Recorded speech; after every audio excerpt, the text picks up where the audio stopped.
Marc Tiercelin, 41 ans, est un marin très complet.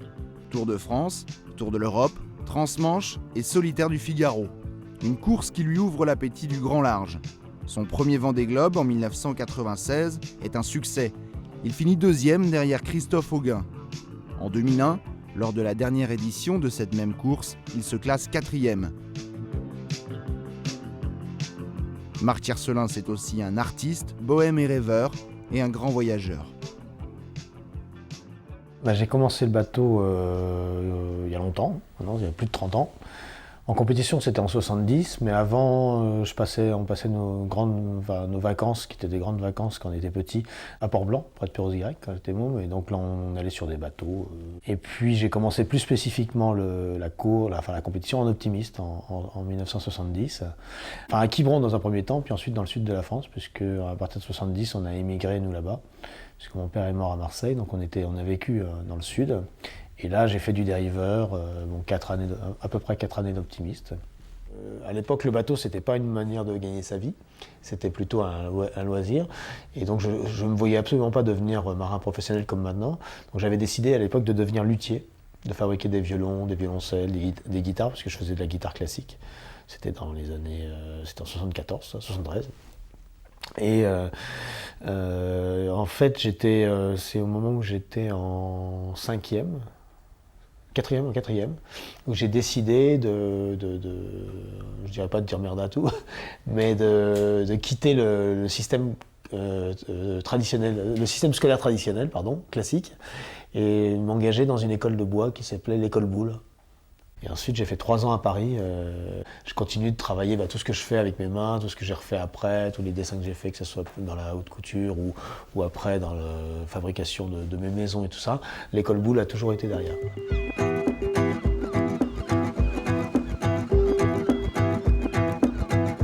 Le parcours, donc à partir du moment où je suis devenu vraiment professionnel, c'est en gagnant ma vie à travers ça, même si au début c'était un peu, on gagne pas vraiment sa vie, on dépense beaucoup d'argent, mais c'était la Mini Transat. Ensuite j'ai fait pas mal de courses, Mini Fastnet, Transgascogne, tous ces trucs-là. Ça c'était l'année 91. Ensuite j'ai fait beaucoup de courses du Figaro. Donc ça c'est une course qui m'a marqué parce que c'est une course de résistance par rapport au sommet. C'est une course où on est quand même une 50aine de bateaux, le niveau est très élevé. Plus les années passent, plus le niveau est élevé. C'est très exigeant, c'est physique. Et puis des Solitaires du Figaro, j'ai débouché ce qui était un autre de mes rêves, de faire des tours du monde. Je n'ai pas peur de la route, faudra voir, faut qu'on écoute des méandres creux des reins et tout ira bien loin. Le vent nous portera.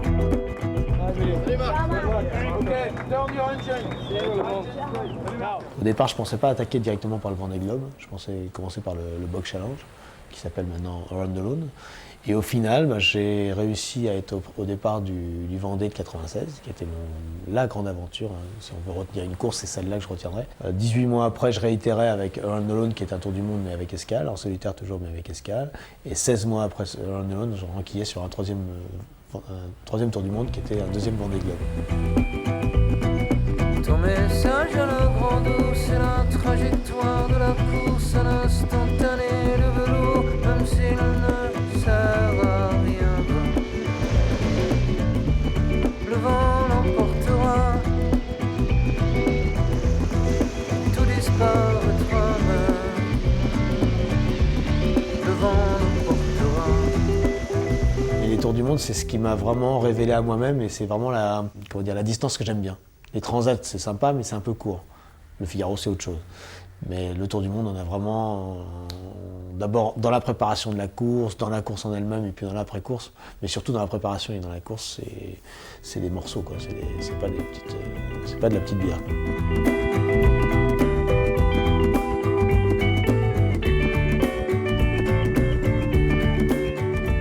Par contre, j'ai pas de belles victoires, je dirais. J'ai des victoires dans les étapes du Figaro, j'ai des victoires dans des grands prix en Figaro, des trucs comme ça, pas beaucoup. J'ai quelques victoires dans d'autres types de courses, mais j'ai pas eu ce que j'attends, ce que je cherche. C'est une victoire de Tour du Monde ou une victoire de Transat, enfin une grande victoire ou une victoire dans la solitaire, ça aurait été encore plus génial.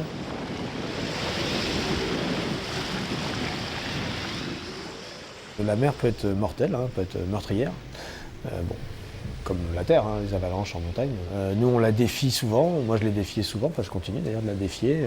Plusieurs fois, j'ai failli y passer. Hein. Je suis sourd d'une oreille, c'est parce que j'ai eu un accident en mer aussi. Mais ça la rend pas moins belle. C'est vrai qu'il faut y faire attention.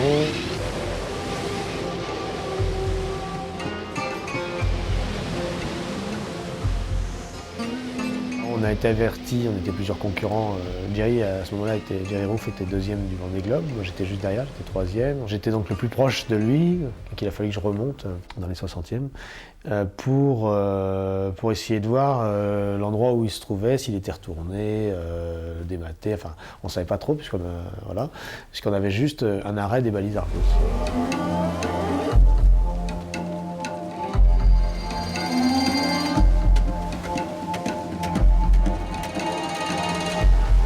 Ça a été terrible pour moi. Il y a vraiment dans le Vendée Globe 96, il y a la course avant la recherche de Jerry, puis la course après. Puisque, en même temps, je l'ai dit, quand je suis parti sur cette zone-là, j'ai mis ma course entre parenthèses, ce qui était vrai d'ailleurs. Parce qu'il n'y avait plus trop de courses, parce que je faisais carrément pas machine arrière, mais je montais verticalement alors que les autres continuaient, ceux de derrière continuaient la course, parce qu'ils ne pouvaient pas aller le chercher, pour des raisons techniques, je crois.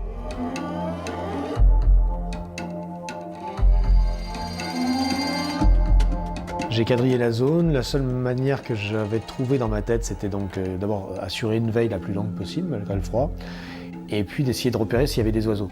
Parce que je m'étais dit, s'il y a un bateau, des gens vivants ou même morts, les oiseaux, parce qu'il y a beaucoup d'oiseaux dans le sud, vont se poster sur le bateau. Donc je repérerais plus facilement en regardant l'horizon et en regardant les oiseaux. Il faisait très mauvais, le ciel était assez bouché, donc j'ai zigzagué dans la zone.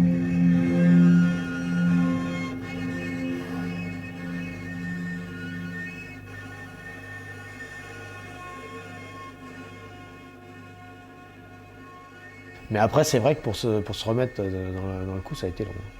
J'ai passé 2 semaines la tête dans le sac. Je faisais marcher le bateau quand même parce que voilà, c'était une manière de m'occuper la tête quelque part.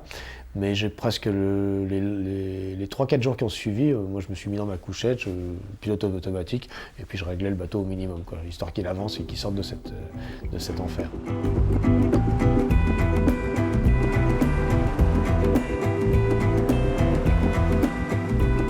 Ça impressionne beaucoup les gens de terre, parce qu'il y a disparition, parce qu'on ne voit pas le corps. L'être humain a besoin de faire ce qu'on appelle son deuil, mais c'est ça qui est impressionnant, c'est qu'on ne revoit plus la personne. Donc ça donne une dimension. Mourir en mer, pour les terriens, c'est quand même quelque chose.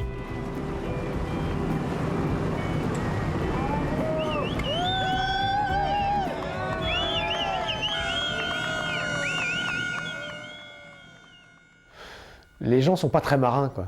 Il y a moins de marins que de terriens. D'ailleurs, le marin est souvent célébré comme quelqu'un d'un peu à part. C'est aussi ça qui me plaît dans le côté maritime, c'est qu'on est dans une autre dimension. On meurt dans l'exercice de notre passion. Et ça, quand même, c'est bien. Moi, je dirais que c'est un privilège.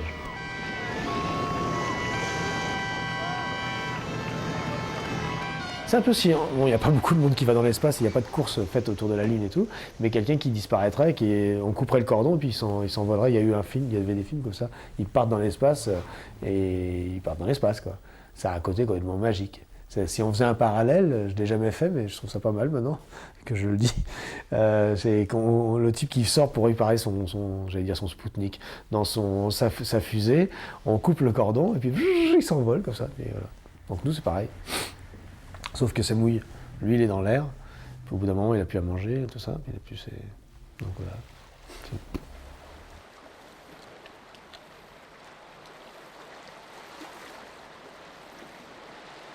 voilà. On a forcément des côtés un peu égoïstes quand on fait ces métiers, les métiers de sport extrême, parce qu'on part seul souvent. Même si on est entouré d'un groupe et de la famille, on est seul, donc on est un peu égoïste. Après, donc il y a 2 trucs. Déjà, quand je suis à terre, j'essaye, bon, c'est pas trop le cas en ce moment parce que je suis en pleine recherche financière, mais j'essaye de profiter au maximum de ma famille ou qu'elle profite de moi. Mais pour les proches, c'est pas, pour répondre plus précisément, les proches, c'est pas simple, c'est sûr. C'est pas. Mais bon, je suis comme ça, hein, il faut faire avec.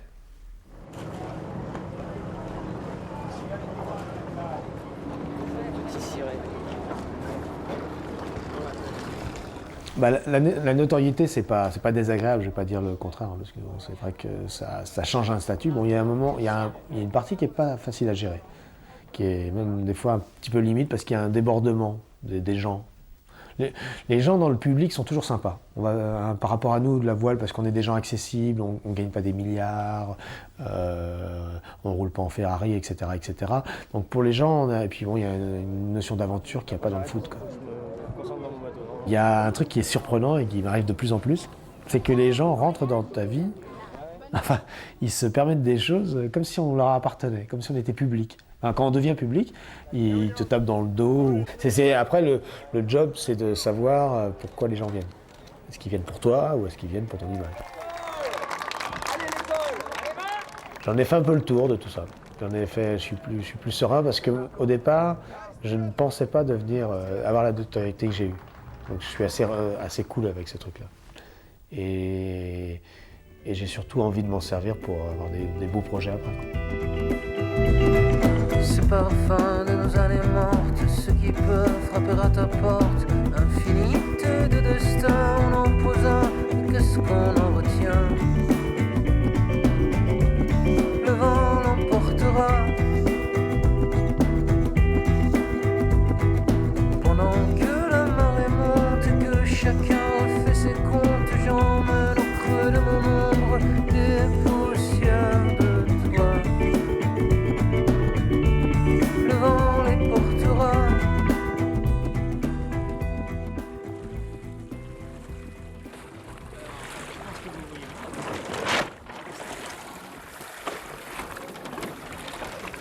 Et ça fait du bien, ça fait vraiment du bien. Avant la voile, moi j'aime la mer, déjà. Moi, j'aime vraiment cette immensité liquide. C'est quelque chose qui me... je m'ennuie jamais en mer. Alors on va essayer, on va faire ça comme dans un Grand Prix. Alors là je baptise le bateau. Parce que c'est un super bateau et que j'espère qu'on n'aura que du bonheur ensemble. Voilà. Un petit coup pour le marin. Ça fait deux semaines, 2 bonnes semaines que j'ai pas bu d'alcool, alors je vais te mourir.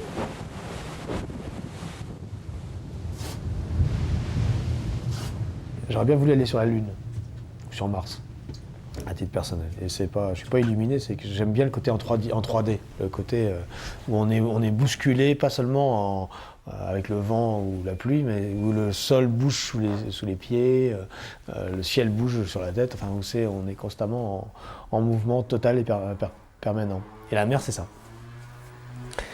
Les couleurs, et puis c'est un endroit vivant, et c'est la mer qui est, on l'oublie souvent quand même, c'est vraiment la mer qui est le lien de toute la Terre. C'est-à-dire que la Terre sans la mer n'existe pas.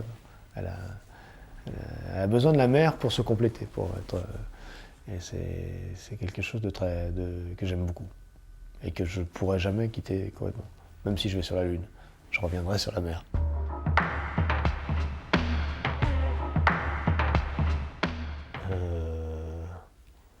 La déclaration d'impôt. Mes pieds sur la plage.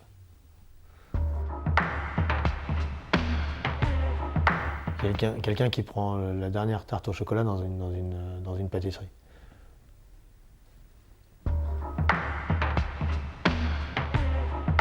Éphémère.